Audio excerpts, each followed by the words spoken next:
ক্ষমতা দেখার স্বপ্ন দেখেন, ক্ষমতা যাবেন। আর আন্দোলন করেছে আমরা, ক্ষমতা যাবেন আপনারা। আন্দোলন করেছে সাধারণ মানুষ, ক্ষমতা যাবেন আপনারা। আন্দোলন করছে রিচি, চামার, কামার, মজদুর, চেলে, চাষিরা। আর আপনারা ক্ষমতা যেতে চান, আবার লুটপাট করবেন, আন্দোলন করবেন, চাঁদাবাজি করবেন, জুলুমবাজি করবেন, ধর্ষণ করবেন, অত্যাচার করবেন, অবিচার করবেন, ডাকাতি করবেন, চুরি করবেন, মদের আড্ডা দিবেন, গাঁজাবাজি করবেন। বাংলাদেশের মানুষের সহ্য করবেন ইনশাআল্লাহ।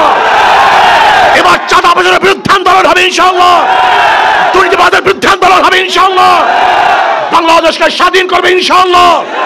দুর্নীতি মুক্ত এক দেশ উপহার দেব, যেখানে বৈষম্য দূর হয়ে যাবে, মানুষ মুক্তি পাবে, শান্তি পাবে, গরিব দুঃখী মানুষের মুখের মধ্যে হাসি ফুটবে। বস্ত্রহীন একটা মানুষ বাংলাদেশে থাকবে না, একজন মেয়ে ধর্ষিতা হবে না, বাংলাদেশের একজন নাগরিক খোলা আকাশের নিচে ঘুমাবে না, বাংলাদেশের কোনো মানুষ চিকিৎসাভাবে আর মরবে না ইনশাআল্লাহ।